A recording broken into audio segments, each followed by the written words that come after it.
And just like that, once again, it's on What's Up World. It's your boy, Vic XL. This is the Ridin Durty Radio Show, the Ridin Durty Podcast. We bridge the gap between hip-hop and everyday life. We're bringing you what's next and new, but we're bringing it to you right now. We're not waiting for everybody else to get on the bandwagon to tell us what we need to play or who we need to talk to, because we're going to put them right in front of you daily. All right, I got to say one time, today is Monday, August the 5th. In 24 hours, it will be my born day, so happy birthday to myself. Okay, now, today is Monday, August the 5th, and real quick, I don't know if I have a lot of birthdays or not, but let me look on my celebrity birthday list and see what we got going on as we speak. I gotta say happy birthday to one of the former contestants of the rap game, Miss Jayla Marie. She turns 14 years old today, so definitely happy birthday to her. Definitely hopefully she's out doing her thing. And let's keep on looking, keep on strolling. Gotta say happy birthday to astronaut, and may he rest in peace, Mr. Neil Armstrong. Today is his birthday, so definitely happy birthday and rest in peace to Mr. Neil Armstrong. And we don't have a lot of birthdays on the 5th. That's what's up. Gotta say happy birthday to one of the daughters of Reverend Run, Miss Vanessa Simmons. She turns 35 years old today. Definitely happy birthday to her. Hopefully she's out doing her thing. Happy birthday to Hall of Famer and former NBA great, Mr. Patrick Ewing. He turns 56 years old today. So most definitely happy birthday to Mr. Patrick Ewing. Definitely Hall of Famer. One of my favorite New York Knicks players of all time. So definitely happy birthday to him. And I don't have a lot going on with my Facebook family and friends, but I'm going to check in and see if it's anyone we definitely got to make mention of, because I got to always show respect to everybody who's definitely doing things. Got to say happy birthday to photographer Miss Jalika Warren. Happy birthday to her. And that is it when it comes to my Facebook family, friends, and whatnot.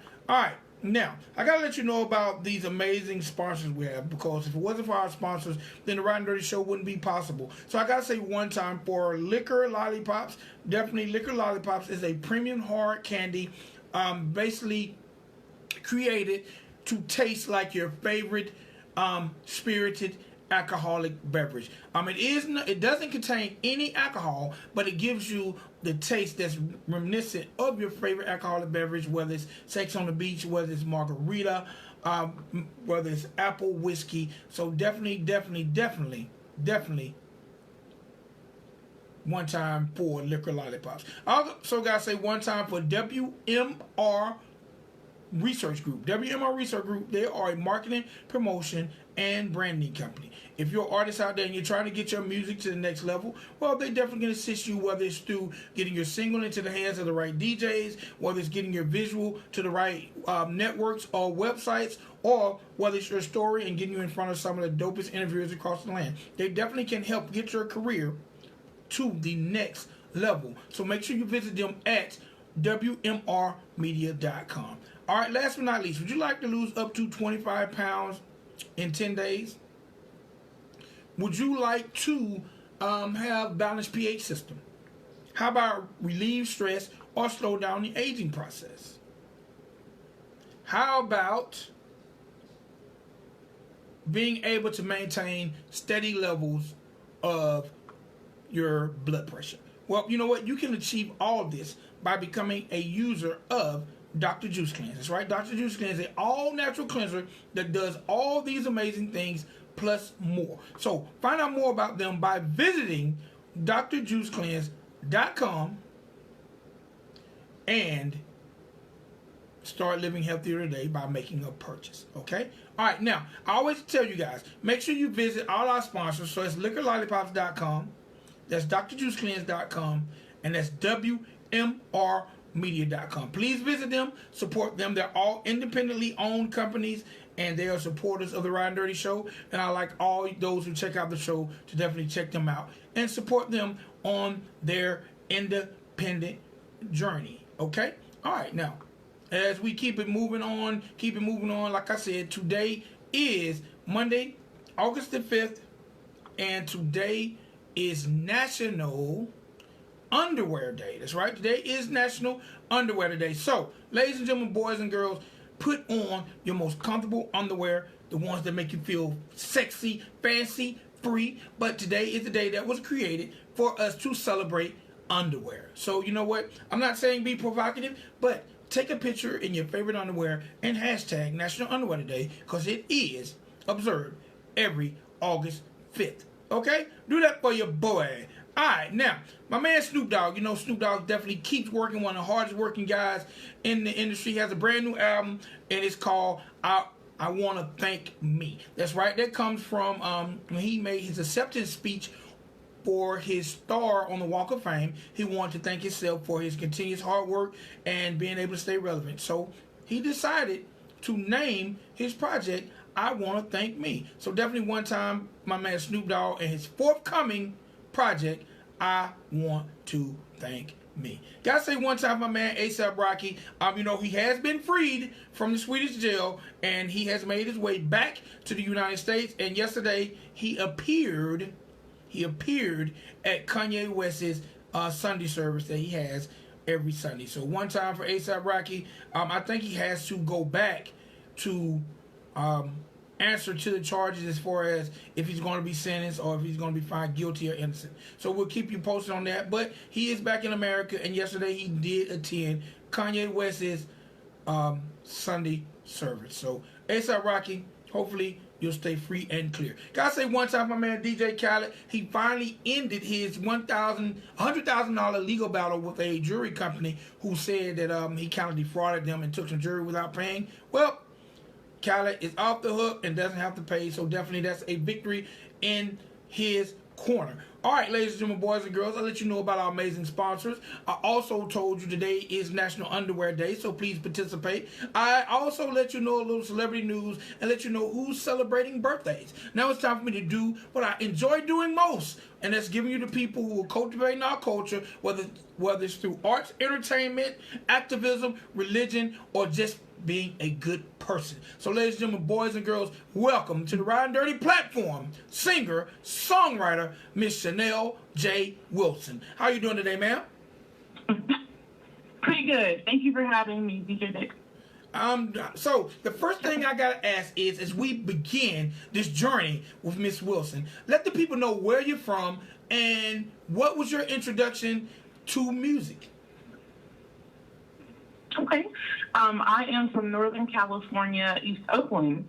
I'm an East Bay girl at heart. My introduction to music is basically just through my dad. We used to always listen to a lot of records in our commute. My dad, in the 90s, ended up relocating a little further out from Oakland. So on our journeys from Oakland to his house, we would just listen to different records. And that's kind of how I really got into music. I've always enjoyed it, even as a little girl. I've always been a creative person and done different choirs, and I did dance from the age of 3 all the way up until 13. So I've always loved the art form of music and any type of music. All right. At what point, you know, growing up, riding in the car, listening to some of your favorite music with your father, I'm sure that brings back amazing memories and amazing times. Mm-hmm. But when did you realize, even being in choirs, that you had the talent and the presence to step out front and do your own thing? I discovered it at an early age. I want to say maybe like 4 or 5. I was always trying to put on a presentation for someone, be it at home, be it for dance. I had a little keyboard in elementary school. I took piano classes. And when I would practice for piano, my grandfather would always get on me about practicing my scales and practicing the piano and not doodling melodies. And so I was always trying to rewrite a melody. And I think around maybe between 10 and 13, I started actually writing lyrics. I would study how people wrote their lyrics and how songs were already, formatted. And so for me, I just started doing it myself. And this was around the New Jack Swing era, so I would write a lot of these 90s R&B. All right, that's what I was about to ask you. At 10, 11 years old, what was a 10, 11-year-old singer-songwriter writing about? I was was writing about puppy love in some cases. I actually wrote a rap tune about what was going on in our community, being from East Oakland, and around when I was about, it's like early, like 91, 92, I noticed our community began to change a lot. And so I would start writing about what was going on in the community, even if I heard about a shooting, or if something happened to one of like a student that I knew, or even a friend from around the way. And I would start seeing a lot of different things, just happening to people I knew, even with the drug epidemic as well. So I started writing consciously. Even at 13, I had like this one song where I was just talking about this. It was like every week would be a sad story. So I started talking about that in some of my material. And then also puppy love in some cases as well. All right. At what point did you decide to step out front and do your own thing? Because writing is one thing, but stepping out front in front of everybody else, that's a whole nother animal. When did you say, you know what? Yes, it is. I'm going to jump off the porch and do this? I want to say it's kind of like twofold. And early, I want to say 2006, when I was finishing up music school, I did work with the team, and we started writing and putting together like a singer-songwriter project. And I didn't have my head in the game the way it should have been back then, and so I kind of pulled back. And I kept writing, but I really had that desire to step forward. And the people around me who were working with me really believed in what I was doing, but I had to really deal with all of the elements of that, because you're absolutely right. Once you make the decision, I'm going to step forward, it's a whole other ballpark. And it was after I had my son. I had my son in 2014, and then I just started working full-time again, and just in the family life, and something was missing. And I just called up my producer. He had been asked me to come in and do some more work and writing. And as we worked on the project that I ended up releasing, in the process of that, we just decided, let's go ahead and put a package together. Let's go ahead and do this. You have a wide catalog. There's so much room. You can do this. And I have a performance background. I did theater. I've done, the dance. I did dance for over, 10 years. So for me, in that moment, it was like, this makes complete sense. Let's do this. And from there, that's where the journey began, in saying, okay, I'm going to do this as both a recording artist and a singer-songwriter. And it's been a really great, humbling journey as a result. All right, now, when you say humbling, what's the most humbling part, especially being an independent artist? What's the most humbling part about that? And what are some of the lessons you've learned as an independent artist that you would like to pass on to others? The humbling part for me is both being transparent and vulnerable, both with the writing aspects of, I pull a lot of my lyrics from my journal writing.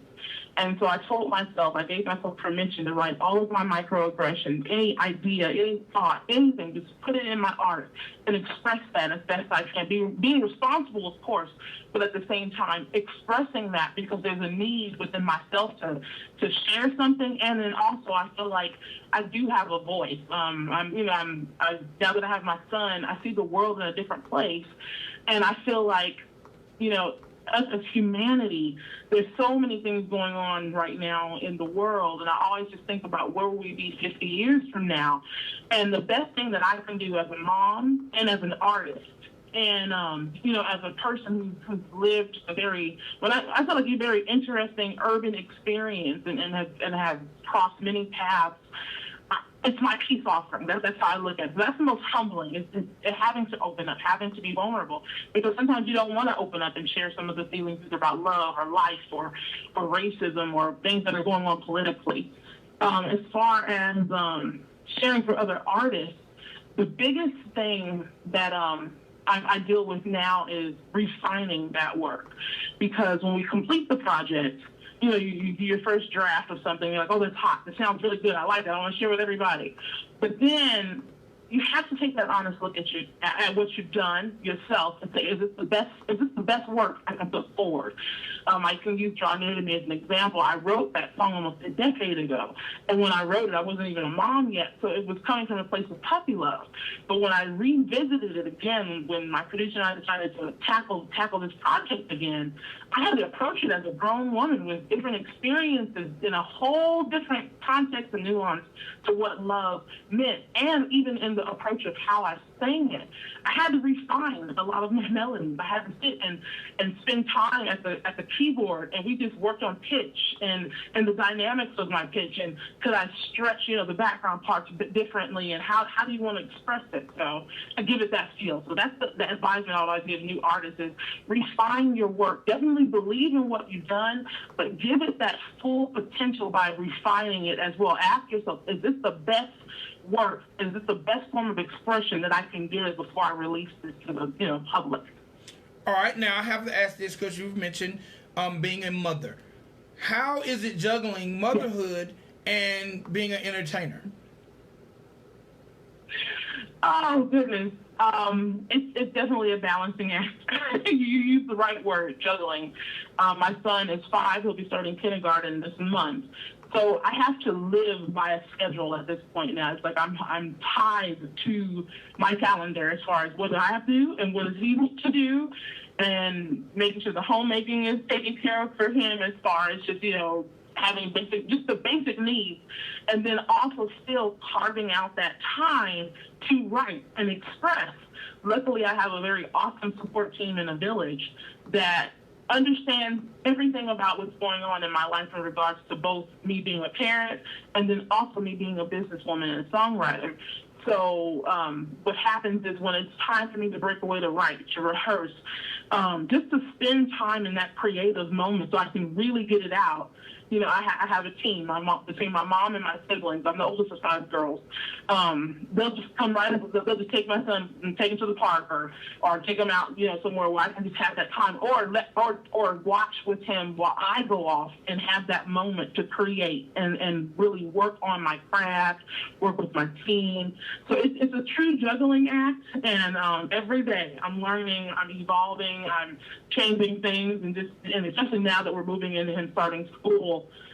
This is about to be a really new journey, but it's definitely a juggling act, but my village is what keeps me afloat. All right, now, speaking of your team and your village, and you basically just explained this question I'm about to ask. How important is it to have the proper people around you when it comes to sonics, when it comes to time management, booking? So just explain to the people how important having the right people around you is when it comes to building a successful career. It's very important because, even though you're the artist and they see you in the forefront, you cannot do anything by yourself, especially if you want to get a really good quality product. And you can say that by looking at any really big name artist. They still have their team. I think about Beyonce, how she just did Homecoming on Netflix. And you got to see the behind the scenes. She had a team that she had to help to delegate, to get her ideas out there in the fullness of the way she wanted it to be. So for myself, with the team that I work with, I'm signed with Alexis Records, the indie label outside of Hayward, California, and then it's also affiliated with my media services group and Blue Group Productions, Christopher Patton.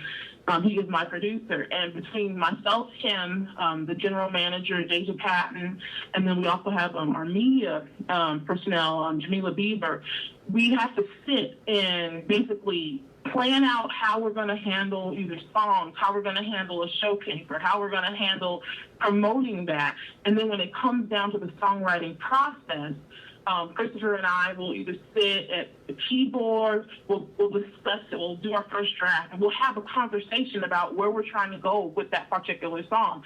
And what helps by having that producer's ear is there's things that producer will hear that you may not hear. And what helps with my producer is he's also a keyboardist and a pianist and a performer. So there's a well of information that comes from him, from that that piano background, that he'll hear things that I might not hear as a vocalist and a songwriter.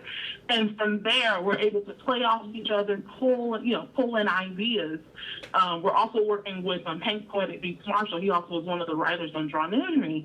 And when I work with him, I usually will start off, when I do my songwriting, I'll sit at the keyboard, I figure out my chord progression, I play my chord progression, and I sing where I'm going. And then I'll go to Hank, and I'll say, Hank, here's what I have. This is the idea I'm going for, but I need this type of feel. And so what Hank will do is he'll take that, and then he relies on his productions as far as giving it that good rhythm section or pulling in drops or just various sounds. So it's really good having that team to both be creative with, but also to just interpret the expression in a way where it's so much more it becomes so much more versus if I just put out my first draft. You wouldn't have this, like when I look at Draw Near to Me right now, if you heard the first draft of that, just my chords and vocals, it's a nice song, and it's a nice, it has a nice undertone, but there's feelings that are missing as a result of the other collaborations and the other ideas that have been created as a result of us discussing and refining that work. So teamwork is very important, even carving out the career and planning dates and saying, okay, this is where we want to see ourselves, making, goals, and then having someone there also for those checks and balances. And that's where our general manager comes right in and says, okay, yes, you can do that. You may not be able to. Let's double check this and let's double check that. So it's very important to have the right team because you want to meet your goals, and you can't meet that if you're not all going in the same direction and working as a team. So I hope I answered your question. Okay. Oh, you definitely did. All right. Now, you also said you're the oldest of five. Okay. You also said that you're the oldest of five girls. Number one, what was it like growing up in that household? And are there other singers out of the family as well?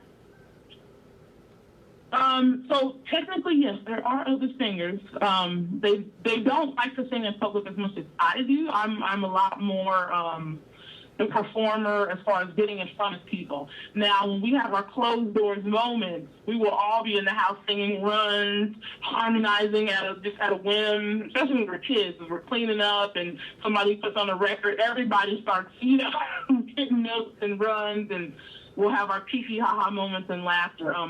One of my sisters, the one who's closer in age with me, we both did all the choir things growing up. And then my other sisters who are younger than me, they're one's 9 years younger, and then the other two are 17 and 20 years younger than me. They're actually really younger than me.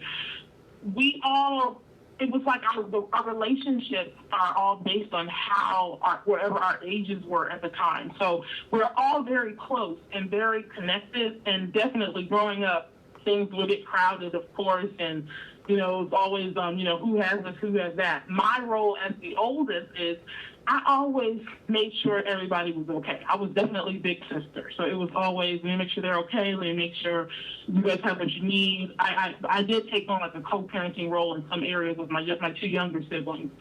But just as far as the creativity, I come from a very creative household. Now, of course, everybody ventured into different types of businesses, and my sister Jamila, she handles most of the media. So she also does a lot of music. She writes also, and she also makes beats as well. I'm actually going to be doing some writing to a beat that she made for my upcoming project. So there's some things that are still brewing with my younger siblings as far as creativity. One is also a drawing artist, and so she's really, really good and detailed. So, yeah. Okay. All right. Now let's talk about this single that you have, "Draw Near to Me." Tell me a little bit about it, the concept, the production, and what aspect were you writing it from? So Draw Near to Me, I always describe it as an R&B soul eclectic tune about getting close to the one you love. Now, when I wrote it back in 2006, I definitely was writing it from a place of puppy love. I had an interest in a particular guy. Nothing ever came of it. But I just noticed the feelings that I was having, and I said, I want to write about how I'm feeling about this. And so that's kind of where it came from. what I wrote. I just said, and I sat at my keyboard. I kept hearing the progression, and so I was playing around with the progression. And then I finally brought in the lyrics, and even my producer talks about it, how I play it in one way, but I'm singing it a little bit differently, but it all still flows together. It comes out very quirky almost when you hear it for the first time. In school, when I was in music school, I passed it along to a friend of mine who does production. And as soon as he heard it, he was just like, I got to work on that track. And like I said before, when I write, I just get my chord progressions and I definitely get my lyrics and I pass it on, because I never create a rhythm section or anything to it. I just get the basic chords and kind of where I'm going with the melody. So he took the song and added that bass line and gave it all of these darker chordal elements that just stretched the song and turned it into just where it is now. And it gave it that feel. So instead of it having this warm, fuzzy, oh, I like you kind of thing, it gave it some maturity. And I really appreciate what he did. His name is Roy Graves. Just gave it such maturity and depth. We sat on it, I would say, for about 7 years or something like that. And then I was working on some material with the band project that I was a part of. And as we were working on that, I started working with Hank Poetic Beats Marshall, and I said, hey, I got this tune that I've been sitting on. Do you think you can touch it? Because I really like Hank's production. Hank does all sorts of music. He has his production, The Soup Kitchen. And so he said, I'll take a listen to it. And within, I want to say, like 10, 15 minutes, he took the beat I gave him, added all these drops, syncopations, just all the hip-hop elements, and then came back with some more of the chords, and just turned it into something. The song became commercial at that point. It was already a beautiful song. People who had heard it already enjoyed it, but Hank made it commercial at that point. And when I say commercial, he made it like commercially viable in a good way. It goes back to what I said about refining. He refined it in a way where it was like, now this production is complete, where you can do something. So I took that and sat on it for about 3 or 4 more years. And this was after, at this point, I had my son, and I was like, I cannot sit on these things. I have too much music, too much art. I got to do something. And finally, I called Christopher Patton, and we were going over my catalog. And when he heard it, he said, this is the one. Let's start with this one. Let's start with this one. And we basically 90 seconds. But we basically had to sit at that keyboard and just figure out various ideas for the melody, where I was going. We had to discuss the song. We had to discuss, okay, who are you speaking to? What is the feel you're trying to go? Because, you're not that little girl anymore when you wrote this song. And even in the recording process, we had to really talk about just, put yourself into that place of where you're trying to go. And there were times, even with the background music, 60 seconds. I was just singing, I was just overdubbing certain lines, and then he just gave me permission one day to just sing it. He said, sing whatever you want. Just get it out. And that's how we redeveloped the background sounds, where it's not so cookie cutter, I'm just coming on this word or coming on that word, but I'm actually extending an extra melody that gives it more depth and just more ear candy, so to speak. And then because he does neo soul, blues, and jazz, with a very, very big jazz standard background, we were able to just put together this work of art that I believe reflects who I am at this time in my life. And so once we really got to the ending of it, we listened to it for a couple of weeks, and I was like, I think it's missing 10 something. seconds. We brought on a guitarist, Franklin Miller, and then also a violinist, Mark Johnson, and just had them listen and had them come in and play over it. And it was like, those were the missing links, of the piece. My sister also came and did some background with me on it. And once that was done, we just did a listen again. I would listen to it in my car. He would listen to his car, and we came back and said, it's ready. Let's get it mixed and mastered. And from there, that's how Drawn You to Me basically came. It's about getting close to the one you love. That's what it's about, getting close. All right, so look, let's do it this way. I want you to introduce the song to the world. That's how we're going to close this interview. But before we do, let the people know how to find you when it comes to the World Wide Web and social media. Yes, you can visit me at my website at ChanellJWilson.com. That's CHANELL. I am also on Twitter and Instagram at Chanell J. Wilson, and on Facebook at Chanell J. Wilson Music. You can get Draw Near to Me. It's on Spotify, iTunes, Apple Music, Deezer, Tidal, and CD Baby. And yes, that's where you can find me. All right, now do me one big favor and introduce the song to the world. Yes.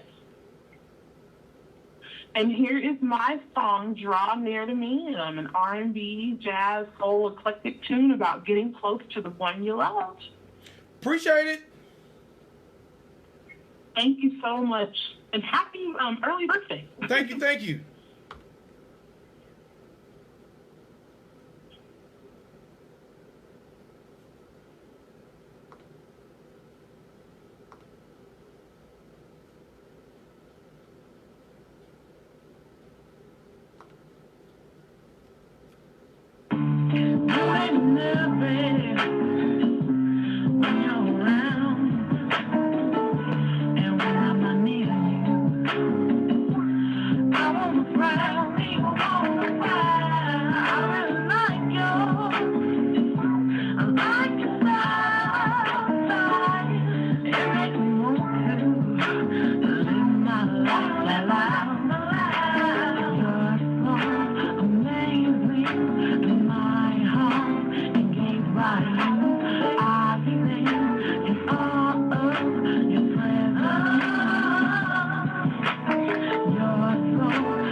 Miss Chanell J. Wilson, y'all. It's your boy Vic XL. This is Ridin Durty Radio Show, the Ridin Durty Podcast. Y'all have a wonderful evening. Peace.